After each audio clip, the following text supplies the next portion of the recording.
She was left for being too small, until a giant Comanche built her a cabin. Dry Creek, New Mexico, early spring 1878. The sun had barely risen over the dust-worn buildings when Clara Wynne pushed open the door to Dry Creek General Store.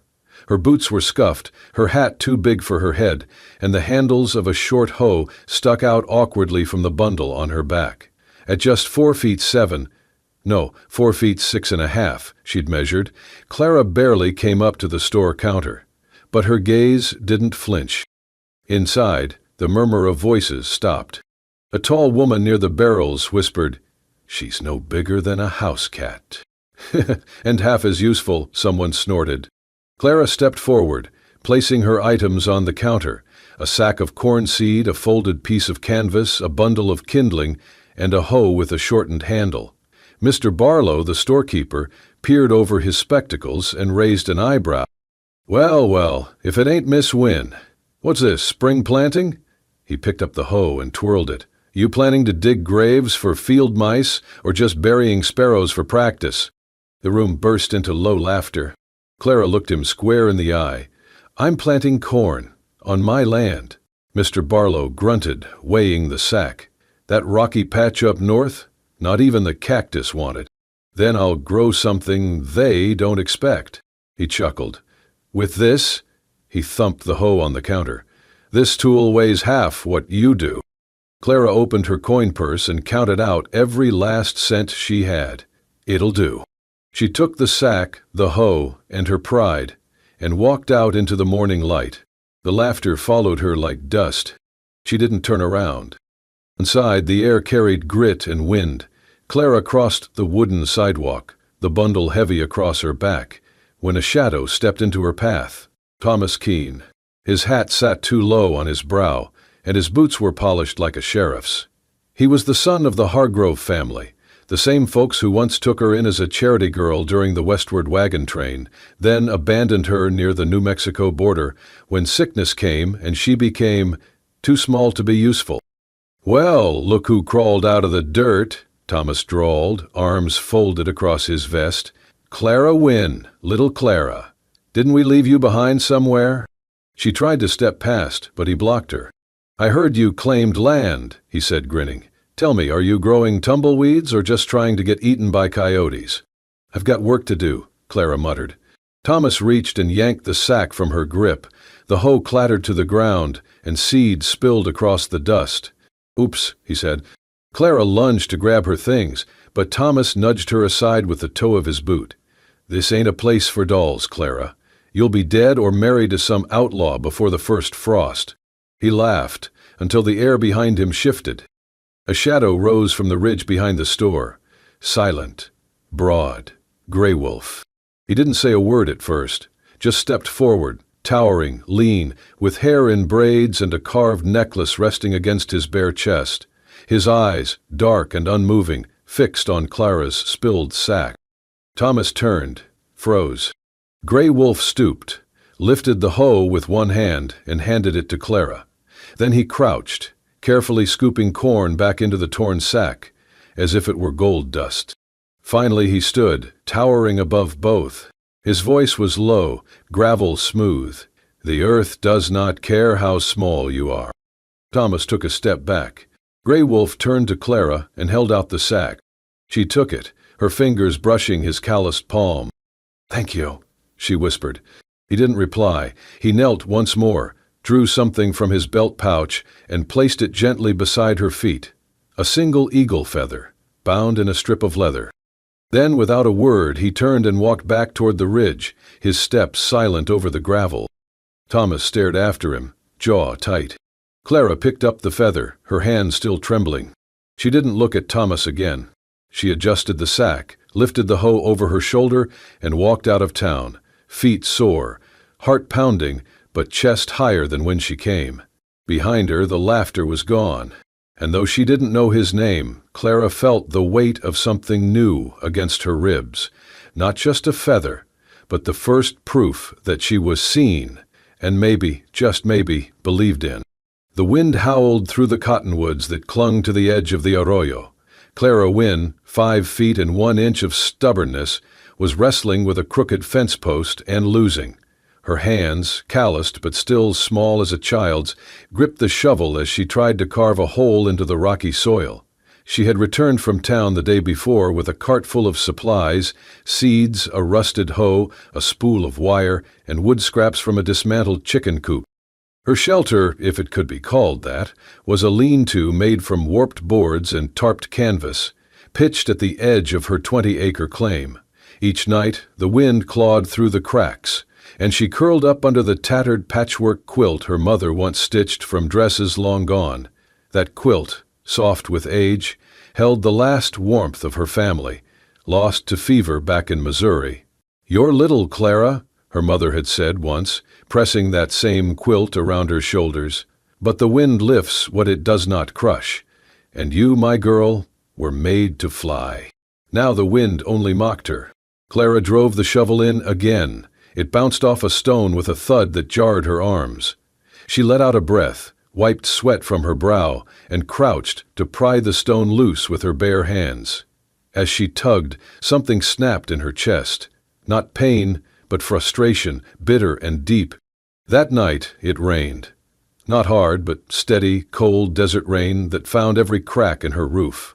She curled on her cot, water dripping onto the canvas beside her, fingers clenched tight around the quilt. She did not sleep.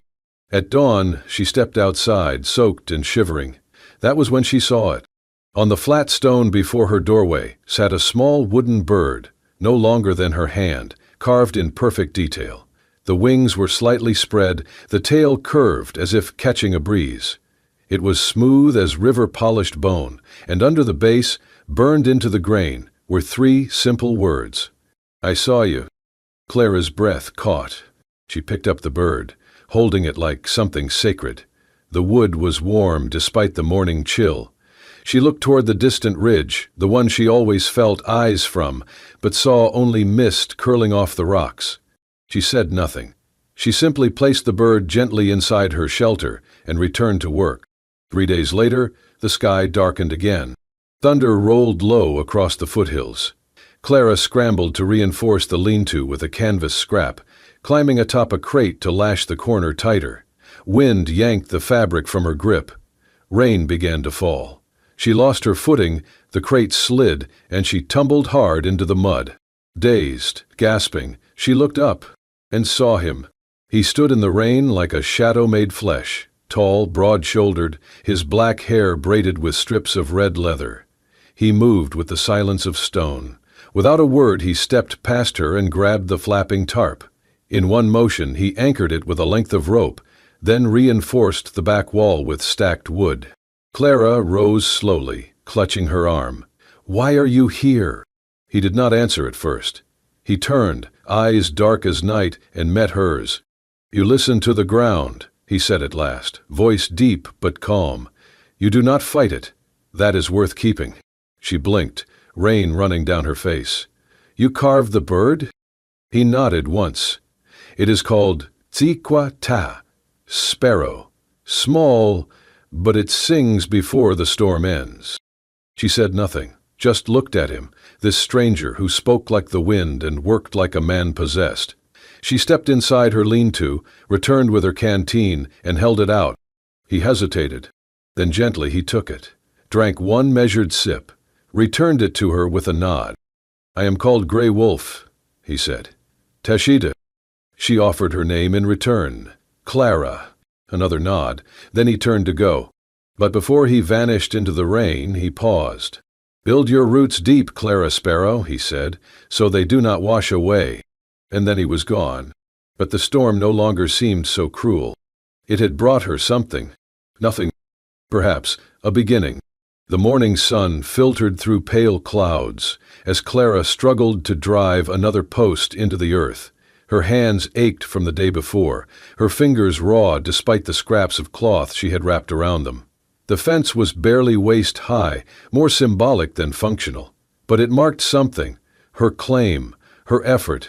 That was when she heard the sound behind her. Not hooves, not boots. Softer. She turned and saw him again. Gray Wolf, carrying a bundle of trimmed pine logs on his shoulder, like they weighed nothing. He stopped just shy of the line of stakes she had placed and tilted his head toward the unfinished section of fence. "This," he said, "is not strong." Clara set her jaw.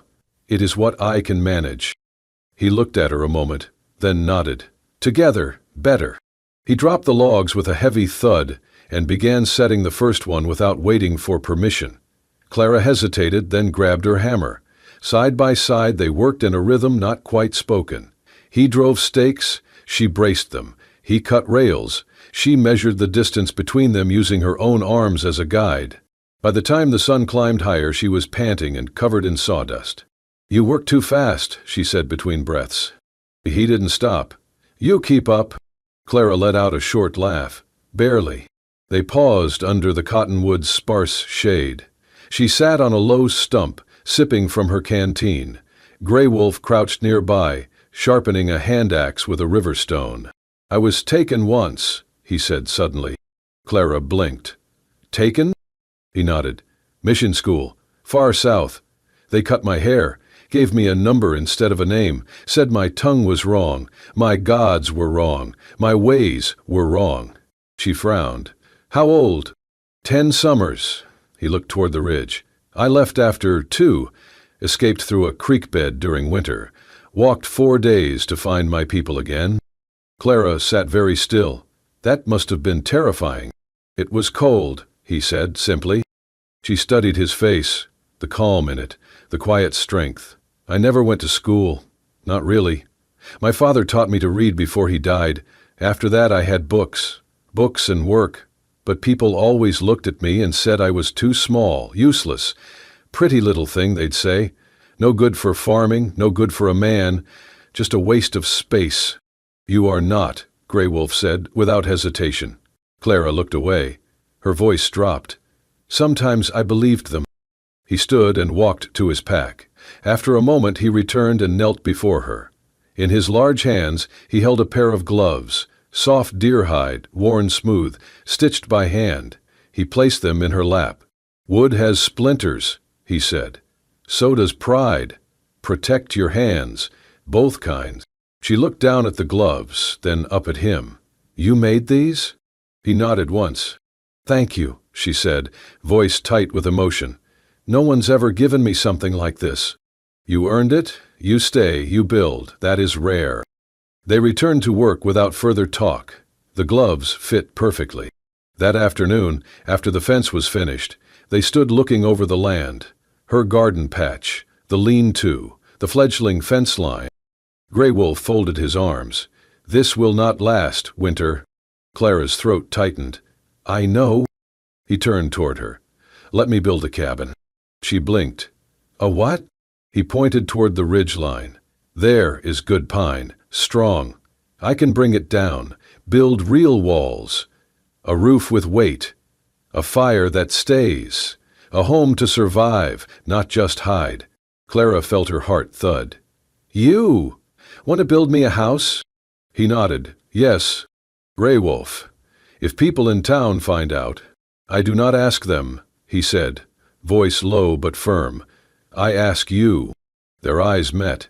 His were steady, unreadable, but sincere. Clara swallowed hard. She looked at her lean-to, at her quilt drying on the line, her hands still cradling the gloves. "A home." She looked back at him. "I'll think about it." He did not press, only said, "I will come when the moon is new. If you say yes, I bring tools." Then he turned and walked back toward the ridge, his footsteps as soft as mist over stone. But something had changed in the air, not just survival now. Something more. A possibility. The wind smelled like pine that morning, clean and sharp, carrying the faint sound of a hatchet striking wood. Clara wiped her brow with the edge of her sleeve and stepped back as Gray Wolf set another beam in place. The structure was beginning to rise, real walls, real angles. A cabin, not a shelter. He had brought the logs himself, thick ponderosa pine, bark stripped and trimmed to fit. He showed her how to cut notches, how to set the beams so they interlocked at the corners like fingers folded in prayer. "No nails," he said. "Wood does not like metal. It holds its own weight if cut right." Clara marveled at the precision of his movements. He worked with silence and certainty, like a man speaking in a language only the trees could understand.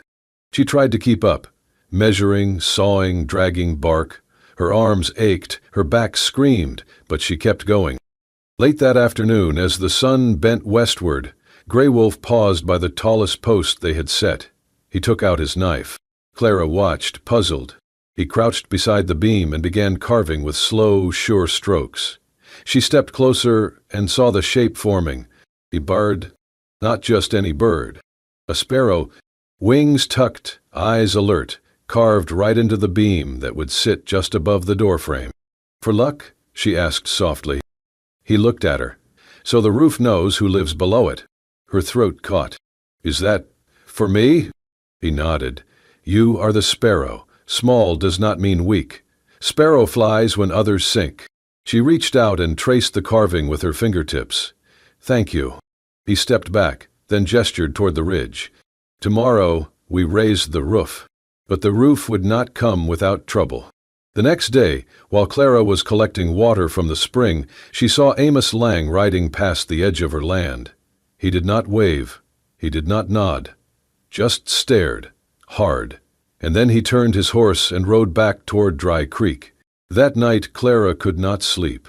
When she woke at dawn, her breath visible in the cold, she stepped outside the old lean-to to find something nailed to the weathered wood.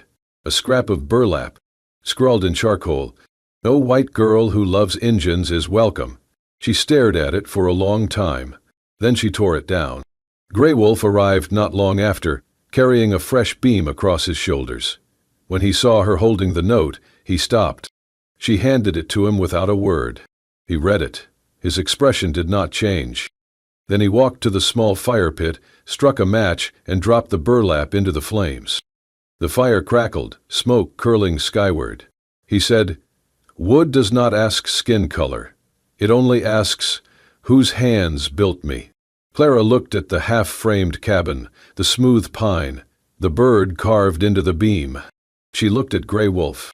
"I want to finish it," she said. He nodded once. "Then we do." And they returned to work, hammering silence into strength. It was near midday when the dust began to rise in the south, curling above the mesquite brush like smoke from a bad omen. Clara stepped down from the porch beam she had been sanding and shaded her eyes. 6 riders. At the front, Sheriff Beck, his badge gleaming, mustache stiff like a broom handle. Behind him, the Keene brothers, Amos Lang, and 3 other men she recognized only by their scowls. Grey Wolf stood beside the woodpile, splitting logs with quiet rhythm. He paused as the horses drew close, his axe still in hand but lowered. "Ms. Wynne," Sheriff Beck called, stopping 10 paces from the half-built cabin, "we need to talk." Clara walked to the edge of the clearing, spine straight despite the pounding of her heart. "What is it, Sheriff?" He glanced at Grey Wolf, then back at her. "There's been a report of stolen horses out of the Jenkins ranch, 4 of them missing since last week. Witnesses say they saw a tall Indian riding through the southern trail. Matches this one's description." "He's been here," Clara said calmly, "every day, building my home." "Are you sure?" Beck's eyes narrowed. "You vouch for him?" "I do," Clara said. "He's on my land. That cabin is being built on my claim. What he's done here, he's done with my permission." A murmur rippled through the men behind the sheriff. Someone spat in the dirt. Beck looked past her to Grey Wolf. "Step down from that axe, son. We do not want trouble." Grey Wolf met his gaze, steady and unflinching, but he set the axe down, slowly, deliberately. "You got any proof he did not take those horses?" Beck asked. "You got any proof he did?" Clara replied. "Or is it enough he's Comanche and breathes?" Beck's jaw clenched. "He's on private land, Sheriff," Clara continued. "If you want him off, you'll need a warrant." Amos Lang sneered. "She's bewitched, plain and simple. That savage has got her building shrines to devilry." "That savage built me a home stronger than any man in this town offered," Clara snapped. For a moment, silence settled like dust. Then hoofbeats echoed again. Another rider approached, older, refined, hair swept back beneath a wide-brimmed hat. Her carriage was unmistakable even on horseback. Matilda Everdeen, the most respected woman in Dry Creek, widow of the town's founder. Her word could calm a riot or start one. She pulled up beside Beck and dismounted gracefully. "John," she said, nodding to the sheriff. "Gentlemen." They all mumbled greetings, uncertain. "Before we sling accusations," Mrs. Everdeen said crisply, "perhaps I should clarify something." She pulled a folded paper from her satchel. "This morning, the Jenkins Ranch recovered all 4 of their horses. They had broken loose during the last thunderstorm, found them grazing by Willow Gulch, no signs of theft." Beck reached for the paper, frowning as he read. "Then what the hell is this about?" Amos growled. Mrs. Everdeen turned her sharp eyes on him. "This is about fear, Mr. Lang, and how quickly men forget themselves when faced with change." She turned to Clara, voice softening. "You built this home with your own hands?" "Not alone," Clara said, glancing at Grey Wolf, "but I helped." Matilda looked at the cabin, then back at the sheriff. "Well then," she said, "I see no crime here, just construction." Beck sighed. "You sure about this, Matilda?" "As sure as I was when your mother gave me her wedding ring and said, 'Trust the girl who dares stand alone.'" The sheriff cleared his throat. "All right then, we will be on our way." He turned, muttering orders. The men wheeled their horses around. Before they left, Beck gave Grey Wolf a long look. "You stay clean, son." Grey Wolf did not reply. He did not need to. Once the dust settled, Clara stood frozen, breath shallow. Her knees trembled. Grey Wolf stepped forward. He said nothing, but he laid his large hand gently on her shoulder. Not to claim, not to warn. Just to steady her. The warmth sank deep through her bones. Ah! Clara closed her eyes and let it hold her. The morning after the confrontation with Sheriff Beck, Clara woke to an unfamiliar sound. Voices. Multiple voices. Not arguing, not shouting, but speaking all at once in a current of purpose. She threw off her blanket and stepped out from beneath the makeshift canvas flap she had tied between 2 saplings, her boots sinking slightly into the damp, newly softened earth, and froze. Half a dozen wagons were lined up along the rise above her plot, their wheels thick with red dust. Horses shifted and snorted in the morning chill. Men and women were climbing down, some with baskets in their arms, others carrying planks, crates, or tools over their shoulders. Children scampered behind them, already curious, already helpful. Leading them was Matilda Everdeen, her gray hair tucked beneath a wide-brimmed hat, her boots worn but defiant against the slope of the land. "Good morning, Miss Wynne," she called out, her voice as firm as the ground beneath them. "We have a house to finish, do we not?" Clara stood speechless. Her hands, still smudged from yesterday's work, clenched unconsciously at her sides. Behind her, Grey Wolf stepped from the half-built doorway, axe still across his back. His dark eyes scanned the unexpected visitors, his posture unreadable. Matilda approached the cabin's edge. "These folks," she said, gesturing back with her gloved hand, "are not here to gawk or gossip. They are here to help and to give." First came the Millers, placing a worn but lovingly kept rocking chair on the porch and a small black cook stove beside the entryway. The Cooper brothers followed, their wagons stacked with window glass, hinges, and tools of the trade. The Williams family brought preserves, smoked meat, and a heavy wool quilt that Clara instantly recognized as hand-stitched. More came: wood, nails, shingles, food, a spare axe, even a sack of coffee beans wrapped in brown paper. One by one, settlers from Dry Creek offered what they could, some with labor, some with gifts. Others just nodded in quiet recognition of something they could not explain. Clara's throat tightened. She had prepared herself to be alone, to be laughed at, to be whispered about behind turned backs. She had not prepared for this. She glanced sideways at Grey Wolf. His face remained unreadable, but his stance softened. His hands, always so still, opened slightly at his sides, as if accepting this offering from people he had no reason to trust. And then they began. All morning, the valley echoed with the sound of tools and conversation. Clara moved among them, helping where she could, carrying shingles to the roof, smoothing mud and straw between logs, fetching nails with bare hands that had long since grown used to splinters. Grey Wolf worked beside the Coopers, hoisting beams with a strength that made others fall silent. He carved joints, checked angles by eye alone, and cut notches so clean they slid together without need for correction. His presence, once a source of suspicion, now grounded the work in something solid and lasting. By late afternoon, the roof stood complete. Sunlight caught on the new glass windows, casting ribbons of gold inside the single room. The stove was fitted, its chimney already curling a test line of smoke into the breeze. Doors hung straight. The floor was swept. Clara stood in the center of the cabin, no, the house, and slowly turned. It was bigger than she had imagined. Warmer. Real. She heard footsteps behind her and turned. Grey Wolf approached from the doorway, a small bundle cradled in his hands, wrapped in soft, aged doeskin. "For you," he said simply. Clara stepped forward, untied the bundle, and opened the cloth. Inside was a silver bracelet. The stone set into it was turquoise, aged smooth by touch and time. Etched into the metal were small symbols, clouds, wind, and a single bird, caught mid-flight. It shimmered not with luxury, but with history. "It belonged to my wife," Grey Wolf said, his voice low, reverent. "She wore it until the fever came." Clara's fingers faltered.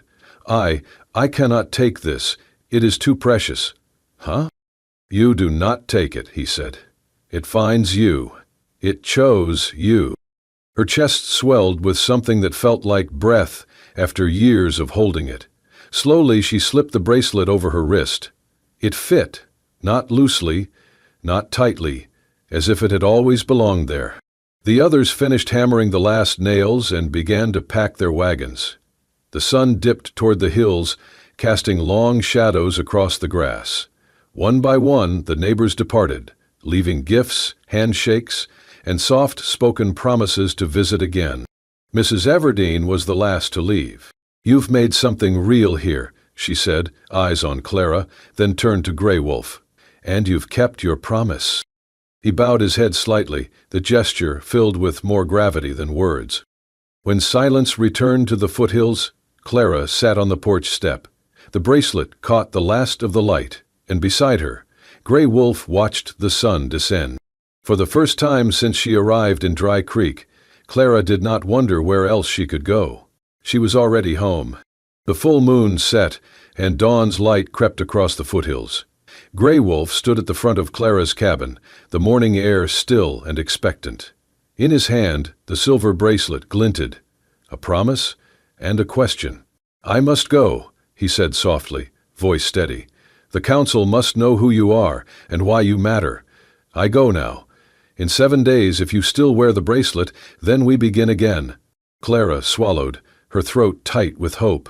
She reached up, adjusting the turquoise bracelet on her wrist. "I will wear it," she said without hesitation, voice calm though her heart trembled. "I will be here." Grey Wolf dipped his head in gratitude, his dark eyes holding hers for long seconds. He mounted his horse, turned once to face her fully, and rode northward into the rising sun. A silence fell over the cabin after he left, an absence resonating deeper than words could say. Clara stepped inside and touched the silver doorframe, coated with his palm print. It felt warm. Strength. Clara walked into Dry Creek Town the next day and sought out Reverend Miller at the small white church nestled behind the general store. Sunlight slanted through stained glass and dust motes twirled in the air. "Reverend," she began carefully, "I need your help." He looked up from his desk, his spectacles perched at the bridge of his nose. "Miss Wynne, what troubles you?" She swallowed. "Grey Wolf returned from the council this morning. She paused. Her voice caught. "We wish to marry." His face grew stern. He removed his glasses and sighed heavily. "Clara, I can't officiate this. It is unconventional.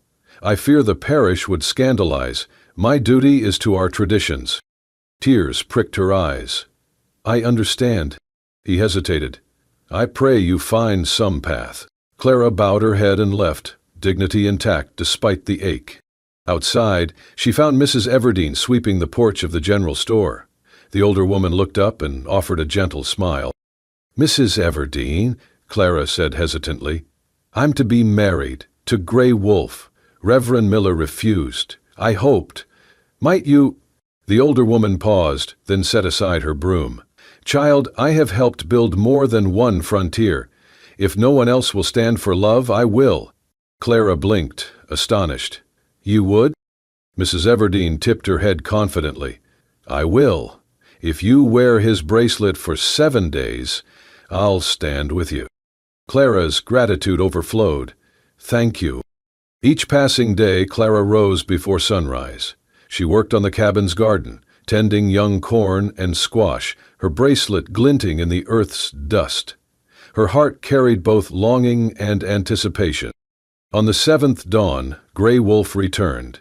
His horse advanced up the cabin's rough path. Clara stood on the porch, the silver bracelet still on her wrist, the only change in her life.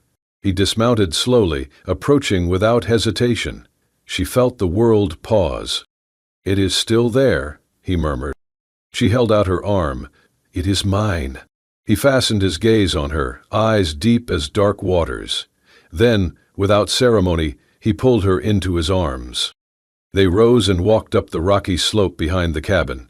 Grey Wolf led her to a flat rock high above the foothills. Wind whispered through pine needles. He knelt, carefully removing a pouch from his belt. Inside, a small bundle of sacred paints and feathers. "Comanche ceremony," he explained. He painted 2 lines on her cheek, red clay for life, black soot for protection, then did the same for himself. They exchanged necklaces braided of sinew and bone. He spoke promises in his language about walking together, honoring earth, sky, and each other. Clara repeated, awkward but earnest. At the end, Grey Wolf raised his arm wide. "Let all spirits bear witness." They touched foreheads, a quiet vow exchanged under the attentive sky. At noon, they walked arm in arm into Dry Creek. Residents fell silent as they passed. Some watched behind curtains, others nodded in respect. Mrs. Everdeen waited at the door to her home. Inside, the room brimmed with modest decorations, wild flowers, chairs placed in a half circle, a small wooden lectern. Clara stood next to Grey Wolf. Mrs. Everdeen read aloud, "Laws of the territory, words of love, acceptance, and enduring partnership." Although the Reverend had withheld blessing, the old pioneer widow spoke from her own heart, of courage, of justice, of the unity they had built. After her words, Mrs. Everdeen held their hands. "I now pronounce you married by covenant of truth, bravery, and love." Clara's eyes shimmered with tears. She hugged Mrs. Everdeen. Then Grey Wolf took her hands. Dusk found them on the cabin porch. The last light pulsed across the glass window and the freshly nailed boards. Inside, supper cooking over the stove. Outside, the air cooled, filled with the smell of pine and earth. Clara leaned on him, her bracelet silver against his dark coat. She whispered, "I was small once, too small for them, but now I have a home, built by someone who sees strength in that smallness." Grey Wolf shifted to face her, moonlight catching in his eyes. He brushed a finger across the bracelet's turquoise. "You showed your worth, stone by stone, choice by choice. You are no longer small. You are my equal, my family." Silence, but full and deep, pulsed between them. A gentle breeze rustled the pine needles overhead. An owl called from the ridge. Their future was uncertain. Storms would come, whispers would rise, but they rested in this moment. 2 people, bound by earth and sky, by love and endurance. And in that shelter of their own making, they chose each other, without apology, without regret, as the world spun patiently onward into the night. If this story stirred something deep within you, if it reminded you that even the smallest among us can carry the greatest strength, then you've just touched the heart of what we do here. At Wild West Love Stories, we bring you tales of impossible love, fierce resilience, and quiet moments that change everything. Stories where honor lives in calloused hands, and love defies the rules of the frontier. So if Clara and Grey Wolf's journey meant something to you, Don't let it end here. Hit subscribe, join our growing community, and saddle up for the next unforgettable ride. Because out here in the Wild West, love may be rare, but when it comes, it builds something that even time cannot tear down.